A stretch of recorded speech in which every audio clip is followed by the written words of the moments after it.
सरस्वती ज्ञान कोश में आप सबका हार्दिक स्वागत है। बच्चों, आज हम गोस्वामी तुलसीदास जी का धनुष भंग नामक शीर्षक पढ़ेंगे। तुलसीदास जी राम भक्ति शाखा में राम भक्ति शाखा के प्रमुख कवि हैं। तो तुलसीदास जी ने रामचरितमानस एक रचना रची जिसमें कि रामचंद्र जी के बचपन से और राज्याभिषेक तक का वर्णन किया गया है। और उसमें जब वो जो उन्होंने पुस्तक रची है रामचरितमानस, उन्होंने उसको कांडों में बांटा है। 7 कांड हैं, जिनमें सबसे पहला कांड बाल कांड है। तो बाल कांड में रामचंद्र जी के जन्म से वो आरंभ होता है, फिर उनका विवाह भी उसी के अंतर्गत होता है। तो जैसा कि आपने रामायण की कहानी सुनी होंगी, आपको पता होगा कि कैसे कैसे हुआ था। सीता जी से उनका विवाह हुआ था रामचंद्र जी का, और विवाह कैसे हुआ था आप जानते हैं, स्वयंवर रचा गया था। तो उसमें एक शिव का धनुष था, जिसकी रोज सीता जी साफ सफाई करते हुए उसे यहाँ से वहां उठा करके रख देती थी। तो इस कारण उनके पिता जनक जी ने यह प्रण कर लिया था कि जो भी इस धनुष को तोड़ेगा उसी के साथ मेरी पुत्री का विवाह होगा। तो स्वयंवर रचा गया स्वयंवर, यानी जिसमें स्वयं अपने आप ही वर को चुनती हैं कन्याएं, वो स्वयंवर कहलाता है। तो स्वयंवर रचने के समय धनुष रखा गया। बहुत बहुत बलशाली राजा आए, लेकिन कोई उस धनुष को हिला तक भी नहीं सका। तो उसी स्वयंवर में ऋषि विश्वामित्र अपने शिष्य राम और लक्ष्मण को लेकर के पहुंचे हुए थे। और जब सारे राजा थक गए, हार गए, तो विश्वामित्र जी ने रामचंद्र जी को आज्ञा दी धनुष भंग करने के लिए, भंग अर्थात तोड़ने के लिए। तो उस समय का वर्णन ये आपके शीर्षक में है, धनुष भंग में। इतना सुंदर वर्णन तुलसीदास जी ने किया है कि कोई सामान्य कवि ऐसा वर्णन नहीं कर सकता। इसकी वजह है तुलसीदास जी को एक अलौकिक दिव्य दृष्टि प्राप्त थी, जिस कारण वो रामचंद्र जी का इतना सुंदर वर्णन कर पाए। सीता स्वयंवर का, रामचंद्र जी के जन्म से अभिषेक तक का, जो उनका राज्याभिषेक तक का वर्णन है, अति अप्रतिम है।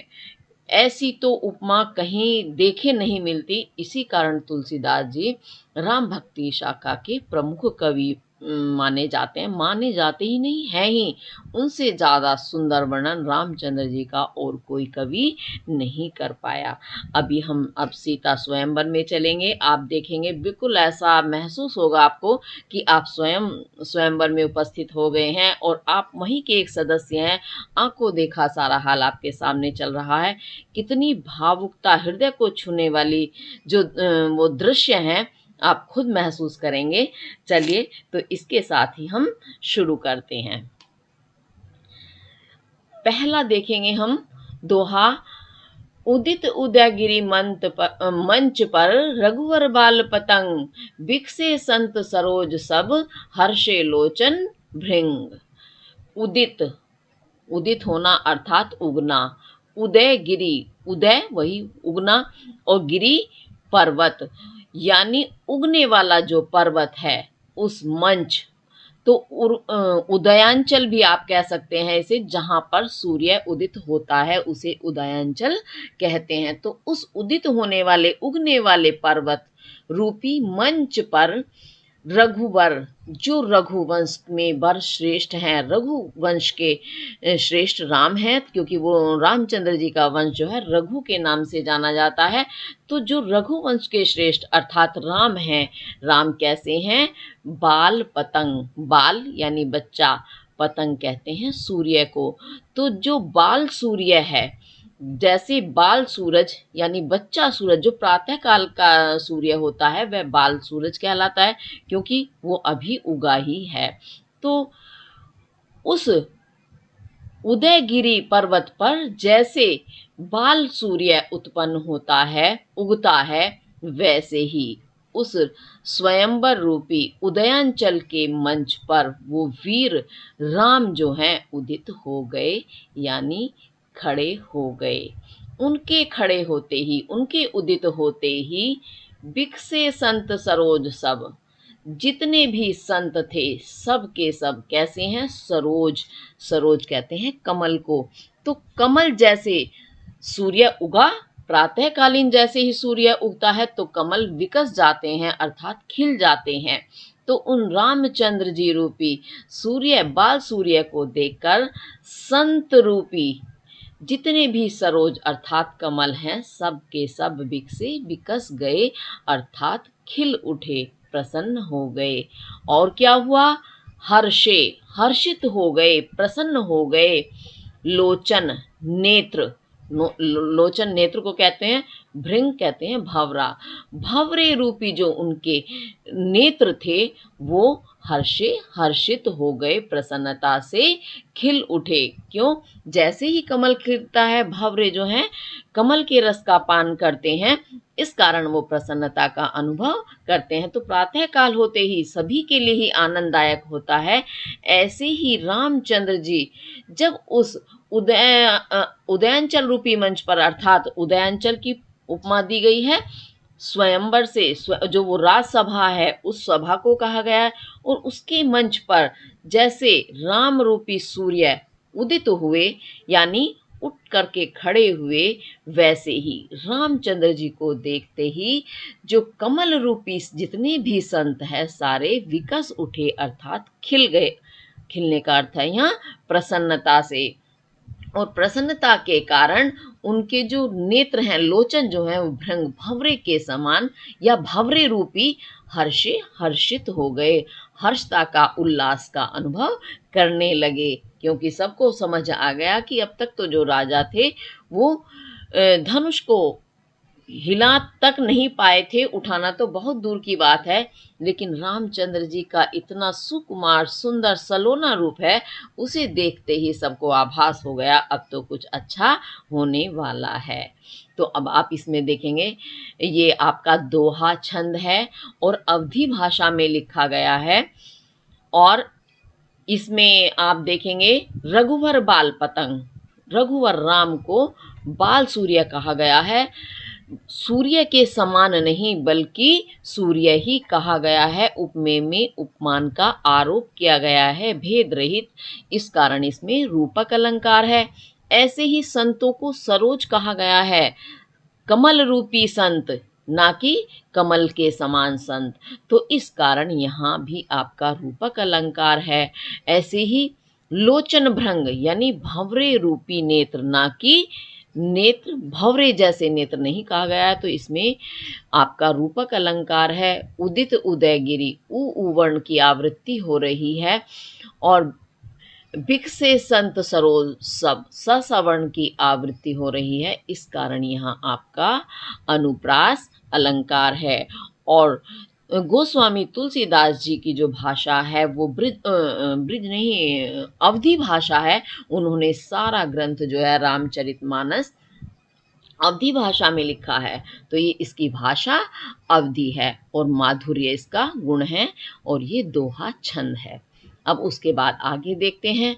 नृपनः केरी आशा निसिनासी, बचन नखत अवली न प्रकाशी, मानी महीप कुमुद सकुचाने, कपटी भूप उलूक लुकाने, भय बिशोक कोक मुनि देवा, बरसहि सुमन जना मही सेवा, गुरुपद बंदी सहित अनुरागा, राम मुनि नहसन आय सुमागा, सहजई चले सकल जग स्वामी, मत मंजुबर कुंजर गामी, चलत राम सब पुर नर नारी, पुलक पूरी त्यन भय सुखारी, बंदी पितर सुर सुकृत संहारे, जो कछु पुण्य प्रभाव हमारे, तो शिव धनु मृणाल किनाई, तो रहु राम गणेश गोसाई। कितना सुंदर वर्णन है।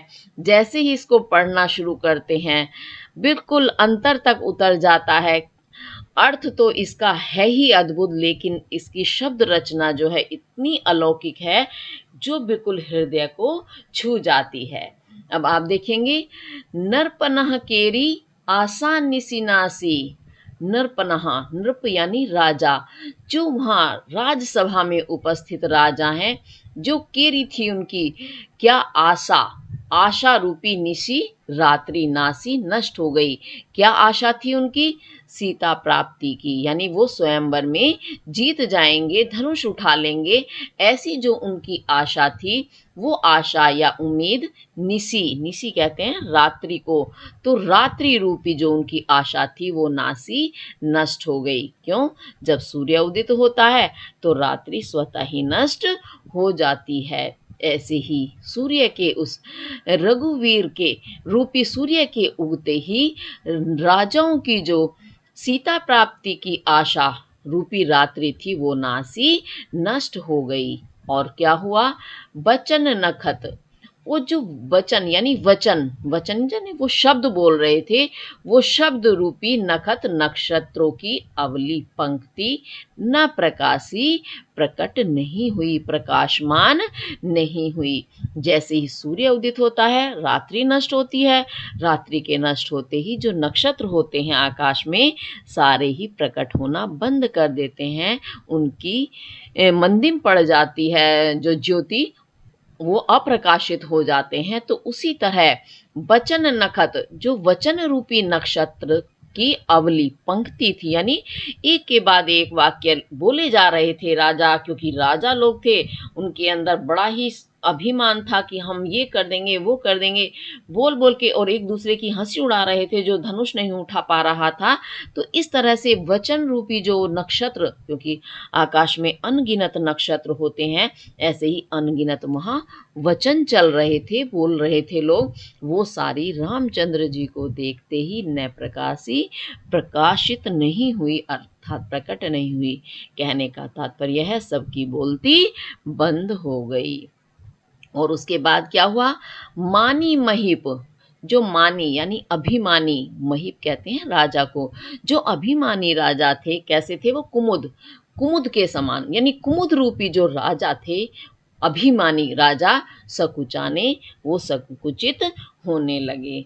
जैसा कि आपको पता होगा कि जैसे ही सूर्य उदित होता है तो कमल खिल जाते हैं, और जैसे शाम होती है सूर्य का प्रकाश कम होते ही कमल सकुचाने लगते हैं, अर्थात सिकुड़ जाते हैं, मुरझा जाते हैं, बंद हो जाते हैं। उसी प्रकार जैसे ही चंद्रमा निकलता है, जो कुमुद होते हैं, कुमुदनी भी बोलते हैं इन्हें, कुमुदनी प्रकाशित हो जाती है, खिल जाती हैं, और वो पूरी रात खिली रहेंगी, लेकिन जैसे ही चंद्रमास्त होता है या रात्रि समाप्त होती है, सूर्य का प्रकाश देखते ही कुमुदनियां बंद हो जाती हैं।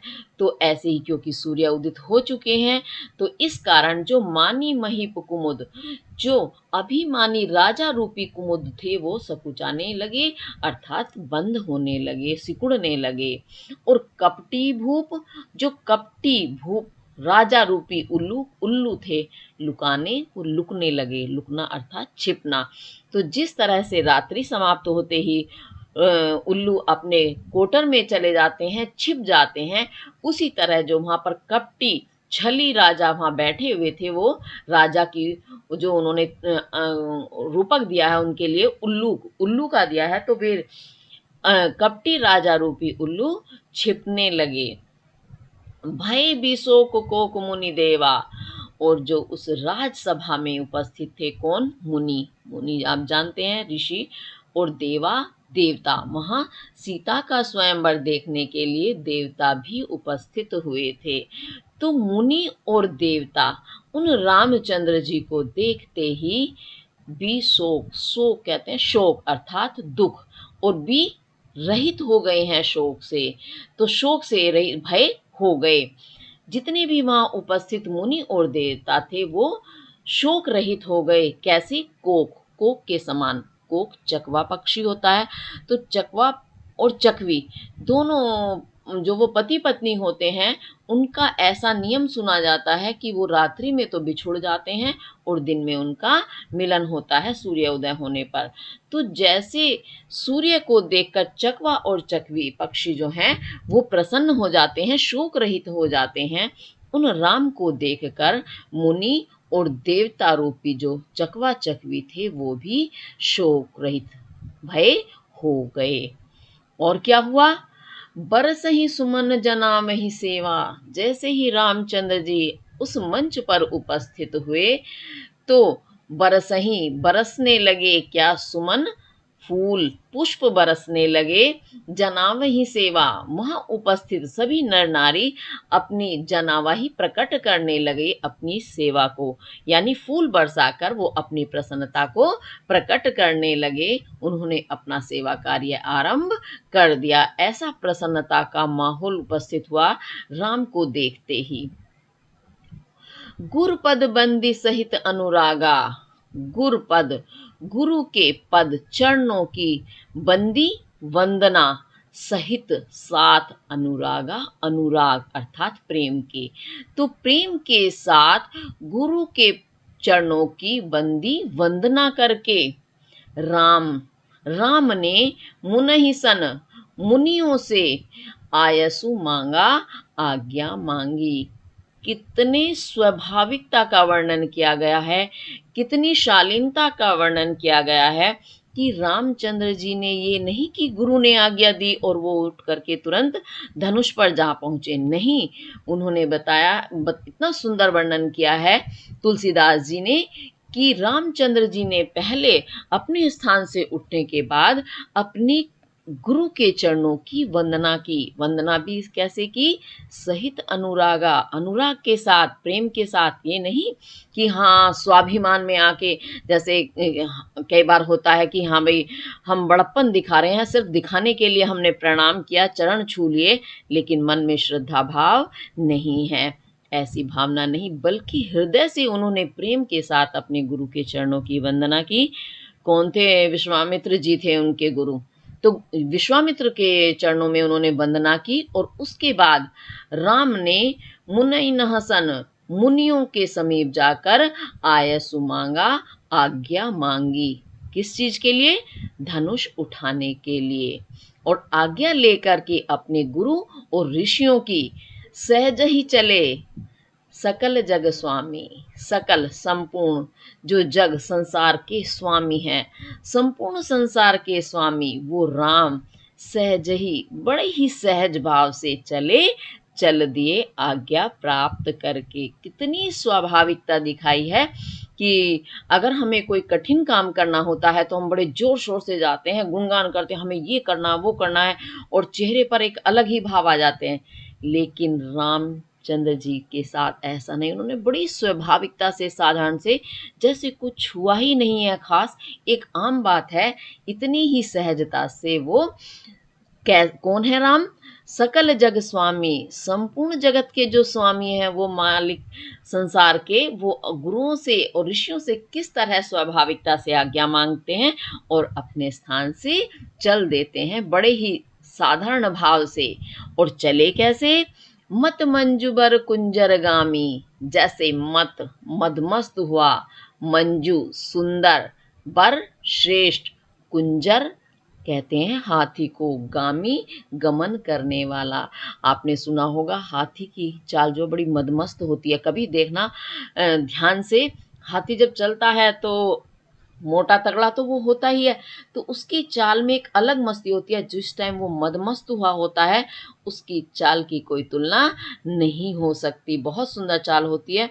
एक तो उसका शरीर, उसके पैरों का दबाव भारी ऐसा होता है कि उसकी चाल में वैसे ही मधुरता है, क्योंकि जब दबा दबा के वो पैर चलते हैं तो एक अलग ही सुंदरता है, लेकिन जब मदमस्त हैं तो कुछ झूमते हुए से बड़ी ही सुंदर चाल उस समय हाथी की मानी जाती है। तो वैसे ही रामचंद्र जी खुद ही वो सुगठित शरीर वाले हैं, सांवले सलोने से हैं, तो जब वो चले तो ऐसे लगे मानो कोई मदमस्त सुंदर श्रेष्ठ हाथी गामी चल रहा हो, या सुंदर हाथी की चाल हो।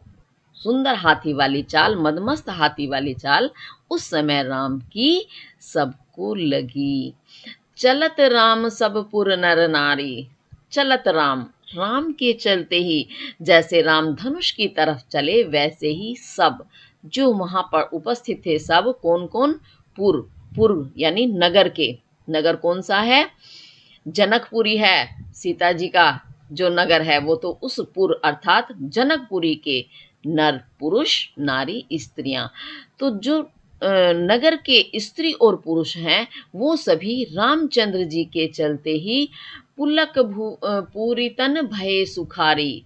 पुलक पूरी तन, पुलकित हो गए, पूरी पूर्ण हो गए, पुलकता से, रोमांच से पूर्ण हो गए तन शरीर उनके, और भय सुखारी, वे सुखारी हो गए, यानी सुख के प्राप्ति करने वाले हो गए, सुख उनको प्राप्त हो गया, यानी उन्हें बहुत ज़्यादा आनंद की प्राप्ति हुई। जैसे ही रामचंद्र जी अपने स्थान से उठकर धनुष की तरफ चले, वैसे ही सारे नर नारी, स्त्री पुरुष थे नगर के, सभी के शरीर, तन यानी शरीर, पुलक पूरी, पुलकित हो गए, रोमांचित हो गए। रोमांचित होने से क्या होता है, जब हम जो बहुत ज़्यादा प्रसन्न होते हैं, अंदर से भावपूर्ण हो जाते हैं, भाव से युक्त हो जाते हैं, तो रोमांचित हो जाते हैं, हमारे जो शरीर के रोम हैं वो खड़े हो जाते हैं, तो वैसे ही उसी पुलकित या रोमांचित शरीर कहते हैं। तो वो सुख का आनंद उठाने लगे, यानी उन्हें बहुत ही आनंद की प्राप्ति हुई।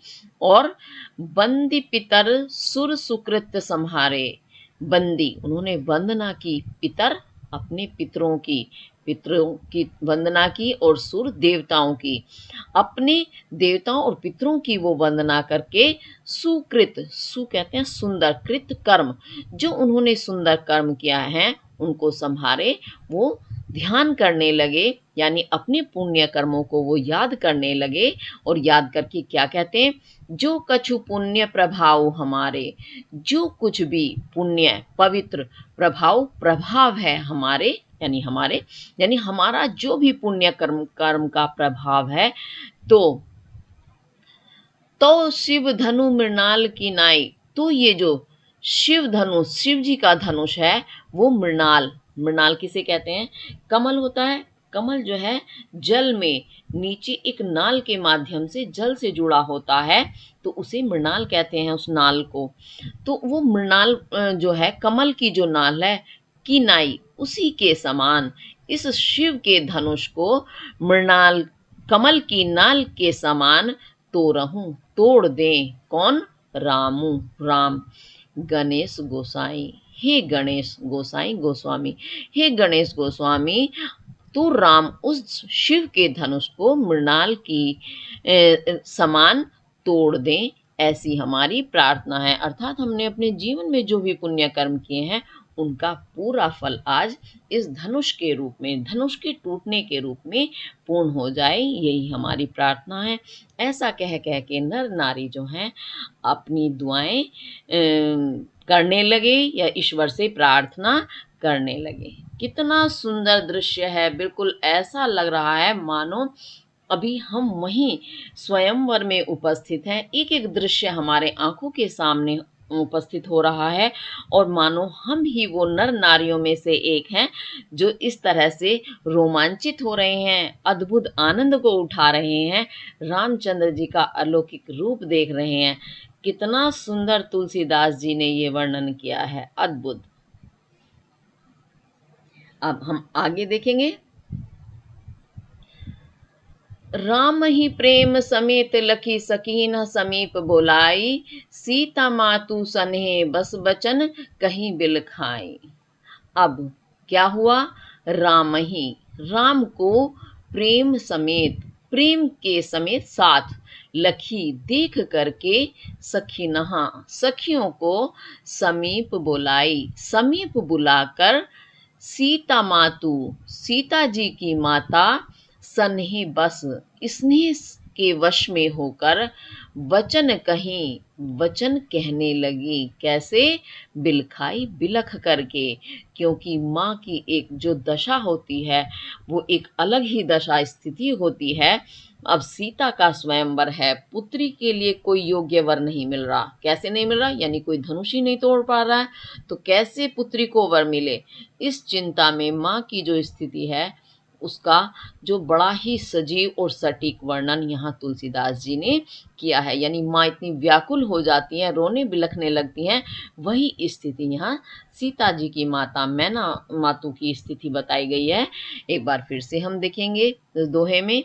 तो राम ही प्रेम समेत लखी, राम को प्रेम के साथ लखी देख करके सखी नहा, सखियों को समीप बुलाई, अपने समीप अपने पास बुलाई, बुलाकर सीता मातु, सीता की जो माता हैं जिनका नाम मैना है, तो मैना देवी सन्ही बस स्नेह से युक्त होकर या स्नेह के वश में, स्नेह यानी प्रेम से युक्त होकर वचन कहीं, वचन कहने लगी, वचन यानी बातें कहने लगी, क्या बिलखाई, बिलख करके यानी व्याकुल होकर के वो वचन कहने लगी, क्योंकि राम को जैसे ही उन्होंने देखा, राम इतने सांवले सलोने हष्ट पुष्ट शरीर, सुडोल शरीर उनका, जिसे देखकर एक अलौकिक ही आनंद की प्राप्ति होती है, तो स्वाभाविक रूप से माता भी जो है रामचंद्र जी को देखकर उसी प्रेम से युक्त हो गई हैं और समीप अपनी अपनी सखी को, अपनी सहेली को समीप में बुलाती हैं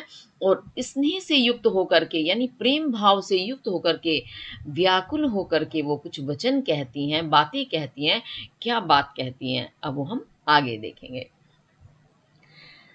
सखी सब कोतुकु देख निहारे, जेऊ कहावत हितु हमारे, को न बुझाई कही गुर पाही, ए बालक असिहट भली नाही, रामन बान छुआ नहीं चापा, हारे सकल भूप करिदापा, सो धनु राज कुंवर कर देही, बाल मराल की मंदर लेही, भूप सयानप सकल सिरानी, सखी विधि गति कछु जाति न जानी, बोली चतुर सखी मृदुबानी, तेजवंत लघु गिनिय न रानी, कहाँ कुंभज कहाँ सिंधु अपारा, सो सेउ सुजसु सकल संसारा, रवि मंडल देखत लघु लागा, उदयतासु त्रिभुवन तम भागा। बड़ा ही सुंदर वर्णन।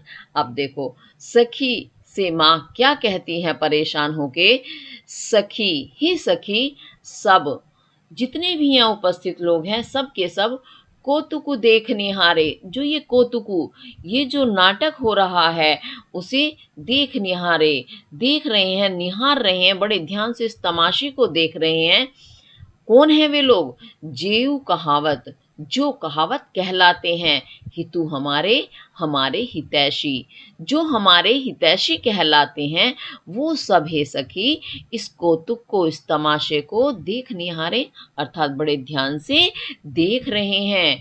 को न बुझाई कहे गुर पाही, उनमें से जो इस तमाशे को देख रहे हैं उनमें से कोई भी न बुझाई, नहीं बुझा करके कहीं कह रहा है गुर पाही, गुरु के पाही समीप जाकर उनके चरणों में कोई निवेदन नहीं कर रहा है कि ये बालक, ये तो बालक है, असी हट, ऐसी जो हट है यानी धनुष को तोड़ने वाली जो ये ऐसी हट है, भली नाही, ये भली नहीं है अर्थात अच्छी नहीं है, क्योंकि एक बच्चे को गुरु ने आज्ञा दे दी कि जाओ तुम धनुष तोड़ो, तो क्या ये गुरु की जो हट है ये अच्छी है? अर्थात अच्छी नहीं है, क्योंकि कोई भी बच्चा इतना बड़ा काम कैसे कर सकता है। और क्या कहती है माँ, रावण बाण छुआ नहीं चापा, उस स्वयंवर में रावण, बाण, बाणासुर जैसे वीर भी उपस्थित हैं, वो रावण और बाणासुर जैसे राजा भी छुआ नहीं चापा, उस चाप अर्थात धनुष को नहीं छुआ, नहीं छू पाए हैं, अर्थात उनकी भी हिम्मत नहीं हुई कि उस शिव धनुष को वो छू सकें, इतने बलशाली होने के बाद भी। और हारे सकल भूप, सकल सारे जितने भी भूप राजा हैं वो हार गए हैं। कैसे? करी दापा, अपना दाप अर्थात अपनी शक्ति करी करके यानी अपनी शक्ति का प्रदर्शन करके उस धनुष पर वो भी हार चुके हैं। उन्होंने भी बहुत प्रयास किया लेकिन वो भी नहीं जीत पाए।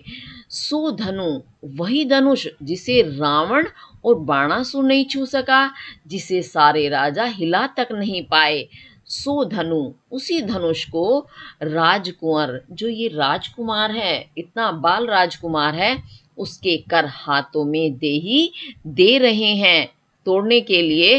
तो कैसे दे कर रहे हैं? बाल मराल, जैसे बाल यानी बच्चा छोटा, मराल कहते हैं हंस, जैसे छोटा हंस को कि मंदर लेही, मंदर मंदराचल पर्वत है, एक मंदार पर्वत, उसको लेही लेने के लिए दे दिया जाए, एक छोटे से हंस को कह दिया जाए तुम मंदराचल पर्वत उठा लो, तो वो नहीं उठा सकता। कहाँ तो एक छोटा सा बच्चा हंस, कहाँ मंदराचल पर्वत। उसी तरह से ये राजकुमार राम है और ये धनुष उस मंदराचल पर्वत के समान है, और राम किसके समान है? बालमराल यानी छोटे बच्चे हंस के समान है। भूप सयानप सकल सिरानी, और अभी तो वो गुरु को कोस रही हैं माता।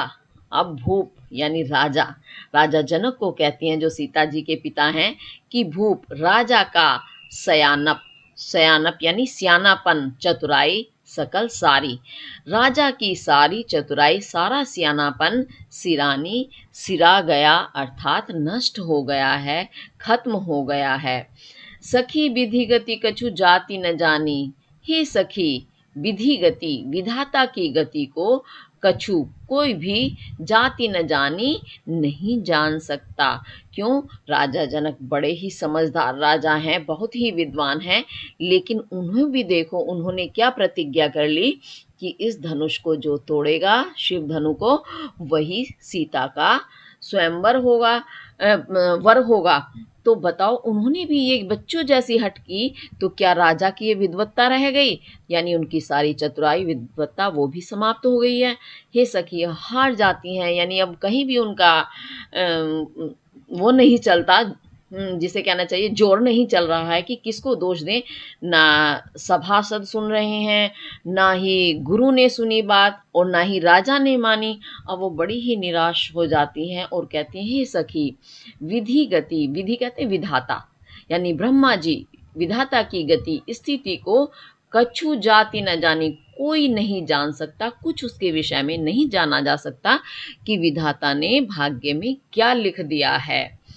तो सीता की माता की इतनी व्याकुलता देखकर उनकी सखी कहती है, बोली चतुर सखी, सखी कैसी है? बड़ी चतुर है, होशियार है, उसने सारी परिस्थिति देखी और समझ गई और बोली कैसे? मृदु बानी, मृदुल वाणी में, मीठी आवाज में माता मैना से बोली वो सखी, तेजवंत लघु गिनिय न रानी, हे रानी तेजवंत, जो तेजवंत होते हैं, तेजवान होते हैं, तेजवान अर्थात तेजस्वी होते हैं, बलवान होते हैं, उन्हें लघु, लघु कहते हैं छोटा, न गिनिए नहीं गिनो, हे रानी जो तेजस्वी लोग होते हैं उन्हें तुम छोटा मत गिनो, यानी ये तुम्हें बच्चे लग रहे हैं, छोटे लग रहे हैं राम, लेकिन ये बहुत तेजस्वी हैं, इसलिए तुम इन्हें छोटा मत समझो।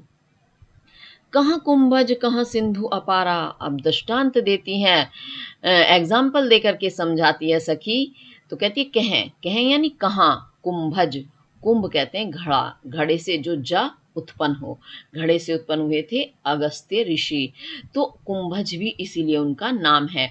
तो कहाँ कुंभज, कहाँ तो अगस्त्य ऋषि, और कहाँ, कहाँ सिंधु अपारा, सिंधु समुद्र, अपारा जिसका कोई पार नहीं पा सकते, यानी इतना विशाल होता है कि उसका ओर छोर आप नहीं जान सकते। तो कहाँ तो अगस्त्य ऋषि और कहाँ इतना विशाल सागर जिसकी सीमा पाना कठिन है। सोसेऊ, सोच लिया था उन्होंने, सोचना या था सोखना, सारे समुद्र को पी गए थे अगस्त्य ऋषि। एस सुजसु, सुजस यानी यश, ऐसा सकल संपूर्ण संसारा संसार में है। तो अगस्त्य ऋषि का ऐसा यश जो है पूरे संसार में फैला हुआ है कि उन कुंभज या अगस्त्य ऋषि ने सारा समुद्र का जल सोख लिया था या पी लिया था। तो बताओ ऋषि एक मनुष्य ही तो हैं, हालांकि बहुत ही श्रेष्ठता वाली बात है, और कहाँ इतना विशाल समुद्र है, तो दोनों में तुलना करना एक बहुत बड़ी बात है। तो रवि मंडल, रवि कहते हैं सूर्य को, मंडल, मंडल अर्थात गोल घेरा, सूर्य गोल होते हैं, आपने देखा होगा। जब आप सूरज के उस घेरे को, गोलाकार रूप को देखेंगे तो देखने में लघु लागा, वह लघु छोटा लागा लगता है। सूर्य का मंडलाकार रूप जो है देखने में छोटा लगता है, लेकिन उदय तासु, तासु यानी उसके उदय, उदित होने पर, उगने पर त्रिभुवन, त्रिभुवन यानी त्रिभुवन, 3 भुवनों का तम अंधेरा भागा भाग जाता है। जैसे ही सूर्य उदय होता है वैसे एक वो मंडलाकार रूप है, छोटा सा घेरा है गोल, लेकिन जैसे ही सूरज उगता है तो तीनों लोकों का अंधेरा समाप्त हो जाता है। ये प्रत्यक्ष बात है, आप हमेशा देखते हैं। पृथ्वी को ही देखिए आप कितनी बड़ी है, पाताल लोक स्वर्ग लोक तो एक अलग ही है जिनका हम अनुमान नहीं भी लगा सकते। तो जब इन तीनों लोकों का एक सूर्य अंधेरा भगा सकता है, अगस्त्य ऋषि जो है वो समुद्र का जल पी सकते हैं, तो ये तो एक धनुष है। हालांकि बहुत श्रेष्ठ धनुष है, भगवान शिव का है, लेकिन इन बच्चे को भी आप साधारण बालक मत समझो, इन राजकुमार को, ये भी अलौकिक हैं, तेजस्वी हैं। ऐसा कह करके सखी माता मैना को समझाती है, ढडास बधाती है। तो देखो कितना स्वाभाविक वर्णन इसमें किया गया है कि माँ की मनः स्थिति जो सचमुच होती है उसको पूर्ण रूपेण तुलसीदास जी ने व्यक्त किया है। ऐसा लगता है मानो आंखों देखा दृश्य है, वहां उपस्थित हैं तुलसीदास जी, एक एक दृश्य अपनी आंखों से देख रहे हैं। तो तुलसीदास जी कितने अलौकिक महापुरुष हैं, एक साधारण कवि नहीं हैं। इसी कारण वो इतना सुंदर वर्णन करने में, अलौकिक वर्णन करने में सक्षम हुए, और इसी वजह से उनकी अलौकिकता के कारण ईश्वरीय गुण उन्हें प्राप्त हुए, ईश्वरीय दृष्टि प्राप्त हुई, जिस कारण वो रामचंद्र जी का इतना सुंदर वर्णन कर सके। इसी वजह से बेवजह नहीं ये तुलसी दास जी द्वारा रची हुई जो है रामचरितमानस है, हिंदुओं का धार्मिक ग्रंथ बन गई है। इसी कारण, क्योंकि इतनी अलौकिकता का जो वर्णन तुलसीदास जी ने किया है, ऐसा अन्य करने में कोई भी सक्षम नहीं हो सकता। तो इसमें आप देखेंगे ये आपका दोहा छंद है, और आप इसमें देखेंगे अनुप्रास अलंकार ढूंढेंगे। सा एक ही वर्ण की समीप, सखी न समीप, सा सवर्ण की आवृत्ति हो रही है, और बस वचन बा वर्ण की, बिलखाई बा वर्ण की आवृत्ति हो रही है। आप खुद ढूंढेंगे, आपको बहुत सारे वर्ण ऐसे ही मिलेंगे जिनकी आवृत्ति हो रही है। इस कारण इसमें अनुप्रास अलंकार है। और कहाँ कुंभज कहाँ सिंधु अपारा, यानी कुंभज से, ऋषि अगस्त्य से और समुद्र से जो दृष्टांत दे करके उन्होंने प्रस्तुत किया है, ये वर्णन दृष्टांत दिए हैं, तो इस कारण इसमें दृष्टांत अलंकार भी आपका बनता है। ठीक है। और भी आपका इसमें अवधि भाषा है, दोहा मैंने छंद बताया आपको, और माधुर्य इसका गुण है, और रस जो है इसमें भक्ति रस है। तो बड़ा ही सुंदर दृश्य इसका उपस्थित किया गया है। अब इसके साथ ये आपको समझ में आया होगा। अब हम आगे देखते हैं, इससे आगे वाला मंत्र परम लघु जासु बस विधि, हरिहर सुर सर्ब महामत गजराज कहु बस कर अंकुश खर्ब। अब देखिए इसमें भी कितना सुंदर वर्णन है। मंत्र परम लघु, मंत्र जो होता है परम बहुत ही ज्यादा लघु छोटा है, जासु बस, जासु जिसके बस, बस में अर्थात वश में, विधि विधाता यानी ब्रह्मा, हरि, हरि विष्णु जी को कहते हैं, और हर शिव को कहते हैं। तो ब्रह्मा विष्णु महेश सूर देवता, सर्व सभी, सारे जितने भी देवता हैं सभी उस परम लघु बहुत ही छोटे मंत्र होता है जासु बस, जिसके वश में हो जाते हैं। आपने देखा होगा मंत्रों का उच्चारण जब होता है तो उसके वश में सारे देवी देवता हो जाते हैं। जिनके लिए भी उस मंत्र को बोला जाता है, जपा जाता है, वो सभी देवी देवता उस मंत्र के वश में हो जाते हैं। जबकि मंत्र कहाँ तो ईश्वर, जिनका कोई हम आदि अंत आरंभ कुछ नहीं बता सकते, कुछ नहीं जानते, वो इतने संसार के निर्माता, संसार को चलाने वाले, नष्ट करने वाले, सब वही हैं। इतनी श्रेष्ठ महान विभूतियां भी जब एक छोटे से मंत्र के वश में हो सकती हैं, तो मंत्र भी कितना छोटा सा है। आप देखेंगे ओम, ओम में 3 वर्ण हैं, ब्रह्मा विष्णु महेश का जो प्रतीक माने जाते हैं, तो वो मंत्र वश में कर लेता है ओम सभी देवी देवताओं को। और भी दृष्टांत दिया उन्होंने, महामत, जो बहुत ही ज्यादा मदमस्त हो जाता है। गजराज, गज कहते हैं हाथी का, राज राजा, हाथियों का जो राजा, ऐरावत हाथी जैसे हाथी भी जो महामस्त हो जाते हैं। कब कहूं बस कर, तो बताओ कैसे वो बस कर। अंकुश खर्ब, खर्ब कहते हैं छोटा सा, जो अंकुश यानी अंकुश होता है, बस कर उसे कैसे अपने बस में कर लेता है। आपने कभी देखा होगा जो महावत हाथी को चलाते हैं, तो वो महावत एक डंडे में एक छोटा सा आगे एक तिनका सा बांधे रहते हैं, बहुत छोटा तिनका होता है, उसे ही अंकुश कहा गया। अंकुश यानी कांटा। बस उसी छोटे से अंकुश से महावत इतने बड़े हाथी को अपने वश में कर लेता है।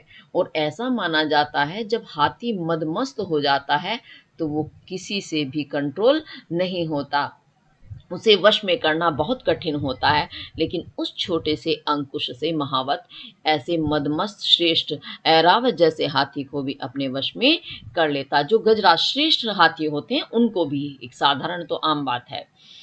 तो बड़ा ही सुंदर देखो वर्णन किया गया है, सच्चाई के साथ दृष्टांत का इसमें दे करके उन्होंने स्पष्टीकरण किया है। अब आगे देखो और क्या हुआ। काम कुसुम धनु सायक लीन है। अब वो सखी और समझाती है माता को कि काम, काम यानी कामदेव, जो सुंदरता के देवता हैं, वो सुंदरता के देवता कामदेव कुसुम पुष्प के, फूलों के, धनु धनुष, सायक बाण को लिए रहते हैं। यानी कामदेव पुष्पों के धनुष बाण को लिए रहते हैं और सकल भुवन अपने बस कीने, उन्हीं फूलों के धनुष और बाण से वो सकल संपूर्ण भुवन लोकों को अपने बस, अपने वश में कीने किए हुए हैं। यानी कामदेव जी का जो हथियार है वो क्या है, फूलों के बने हुए 5 पुष्प हैं, उन 5 पुष्पों को उनके हथियार माना जाता है। तो उन्हीं पुष्पों से उनका धनुष बना हुआ है, वही उनका बाण है। तो जो संपूर्ण लोक हैं, 3 लोक माने जाते हैं, पृथ्वी लोक, स्वर्ग लोक, पाताल लोक, तीनों लोकों को, सकल इसीलिए कहा गया है, संपूर्ण लोकों को वो अपने वश में किए रहते हैं, उन्हीं के अंडर में रहते हैं तीनों लोग। देवी तजी है संशय अस जानी। तो वो सखी क्या समझाती है कि देवी, हे देवी, तजिए, तज दो, त्याग दो, संशय, संशय को, संशय यानी जो संदेह आपके मन में हो रहा है कि ये रामधनुष नहीं तोड़ पाएंगे, तो इस संशय को अपने मन से निकाल दो। अस जानी, ऐसा जान करके। कैसा जान करके, जैसा कि अभी ऊपर बताया गया है कि छोटे से मंत्र के वश में बड़े बड़े देवी देवता हो जाते हैं। कामदेव ने तीनों लोगों को पुष्प के धनुष बाण से अपने वश में किया हुआ है। तो ये जान करके आप भी ये सोचना छोड़ दो कि राम छोटे हैं, वो धनुष नहीं तोड़ पाएंगे। तो देवी तजिय संसहु अस जानी, ऐसा जान करके आप अपने संशय को, संदेह को तजिए, त्याग दो। और भंजप धनुष राम सुनु रानी, हे रानी सुनो, राम जो है वो धनुष को भंजप तोड़ देंगे, ऐसा मेरा निश्चय विश्वास है निश्चित रूप से कि राम ही धनुष तोड़ेंगे। सखी बचन सुनी। अब सखी के, सहेली के ऐसे वचनों को सुन करके भय, जो उनका भय अर्थात भय, डर जो था वो प्रतीति यानी प्रीति में, प्रेम में बदल गया, यानी भय समाप्त हो गया और राम के प्रति उनका प्रेम उत्पन्न हो गया। और ज्यादा प्रेम तो उत्पन्न हो ही रहा था राम का रूप रंग देख करके, लेकिन उन्हें और भी ज्यादा स्नेह उत्पन्न हो गया और भय जो था उनका, डर जो था वो समाप्त हो गया। और क्या हुआ, मिटा विषादु, जो उनका विषाद था, दुख था, वो मिट गया और बढ़ गई अति प्रीति, और उनकी अति यानी बहुत ज्यादा प्रीति, प्रेम बढ़ गया राम के प्रति, यानी राम के लिए उनके हृदय में और भी ज्यादा प्रेम उत्पन्न हो गया। तब राम ही बिलो की वैदेही, तब सीता माँ और सखी की जो बात चल रही थी, उसके बाद तब राम को बिलो की देख करके वैदेही, वैदेही किसका नाम है, सीता का नाम वैदेही क्यों है, क्योंकि जो जनक पुरी है उसका नाम विदेह भी है। तो विदेह की जो राजकुमारी है वो वैदेही कहलाएगी। तो विदेह की जो राजकुमारी अर्थात सीता है, तब उन्होंने राम बिलोकी, राम को देखा क्योंकि वो धनुष की तरफ बढ़ रहे थे। स भय हृदय बिनती जहि तेहि, और जब देखा उन्होंने कि राम धनुष की तरफ जा रहे हैं तो उनके मन में फिर भय उत्पन्न हो गया। क्यों? कि बाकी इतने श्रेष्ठ राजा धनुष नहीं हिला पाए, तो यही भय उनके मन में हो गया कि कहीं ऐसा ना हो कि राम भी उस धनुष को ना उठा पाए। तो सभय, भय के साथ, भय से युक्त होकर हृदय में वो विनती करने लगी, प्रार्थना करने लगी। किसकी? जेहि तेहि, जिस किसी की भी। यानी जैसे होता ना, हम कोई समस्या सामने आती है, हम घबराए हुए होते हैं, तो हम जिस किसी की भी जो जबान पे आता है, दिमाग में आ रहा है, उन्हीं भगवान का नाम लेते हैं। हे भगवान ये करो, हे भगवान शिव, हे भगवान शंकर और भगवान विष्णु। ऐसे बेचैन होकर के हम फटाफट हर उसको ध्यान कर लेते हैं, ईश्वर को, जो भी हमें होता है, फटाफट ध्यान करते करते। ऐसे ही सेम स्थिति सीता जी की भी है। तो वो भय से युक्त हो गई और अपनी हृदय में जेहि तेहि, जिस किसी की भी विनती करने लगी। यानी जो भी ईश्वर उन्हें याद आ जाते थे, उन्हीं का नाम ध्यान करके उनसे प्रार्थना करने लगी। और क्या हुआ? मन ही मन मनाव अकुलानी, और मन ही मन यानी मन ही मन वो मनाने लगी। किसको? ईश्वर को। कैसे? अकुलानी, अकुलाते हुए, व्याकुल होते हुए, बेचैन होते हुए, वो जैसे तैसे जिस भी ईश्वर का उनको याद आ रही थी, उनको वो मन ही मन मना रही थी, प्रसन्न करने का प्रयास कर रही थी। क्या कह रही थी? होहु प्रसन्न महेश भवानी, कि हे महेश, भगवान शिव, भवानी माँ पार्वती, प्रसन्न होहु, आप मुझ पर प्रसन्न हो जाओ, और करहु सफल आपनी सेवकाई। तो आप सफल करो आपनी, आपनी यानी अपनी, जो मेरी सेवकाई है, यानी जो मैंने आपकी सेवा की है, आज उसे आप सफल करो। जैसे हम कहते हैं ना कि अगर मैंने आपका भला किया है तो आप ऐसा करो, तो वही सीता जी कहती हैं कि यदि मैंने आपकी सच्चे दिल से सेवा की है तो मेरी आज उस सेवा को सफल कर दो। करी हितु हरु चापू गरु आई, और करी हितु, करी यानी करो, हितु हित भला, मेरा हित करो, मेरा भला करो। और भला करने में क्या करना है? हरहु, हर लो, हरना अर्थात कम करना, कर लो या नष्ट कर दो, चाप धनुष की, गरुआई गरुता को, भारीपन को, जो भारी है ये धनुष, उसकी गुरुता या भारीपन को आप हर लो, नष्ट कर दो। उसके बाद पहले उन्होंने भगवान शिव पार्वती की प्रार्थना की। अब गण नायक, गण यानी गण के जो नायक हैं, गणों के जो नायक हैं, वरदायक, वरदानदायक, देने वाले, देवा हे देव। कौन है गणों के नायक, वर देने वाले? अर्थात भगवान गणेश जी। तो हे भगवान गणेश, आजू लगे कि नहु तू सेवा, आजू लगे, आज लो यानी आज तक, की नहु जो की है, तू सेवा तुम्हारी सेवा, मैंने जो आज तक तुम्हारी सेवा की है, उस सेवा को मेरी को सुनो, देखो। और बार बार विनती सुनी मोरी, मैं बार बार विनती कर रही हूँ, प्रार्थना कर रही हूँ आपसे।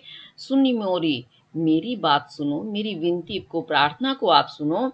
हरहु चाप, चाप की हर लो, नहीं करहु चाप, करो चाप धनुष की गुरुता, गुरुता को, भारीपन को, अति थोड़ी, बहुत थोड़ा कर दो। यानी जो इतना भारीपन है इसके अंदर, उसे आप कम करके इसे थोड़ा हल्का कर दो, जिससे कि राम इस धनुष को उठा पाए। तो सीता जी की व्याकुलता कैसे स्पष्ट दिखाई दे रही है कि वो कितनी परेशान है कि कहीं ऐसा ना हो राम भी इस धनुष को ना उठा पाए।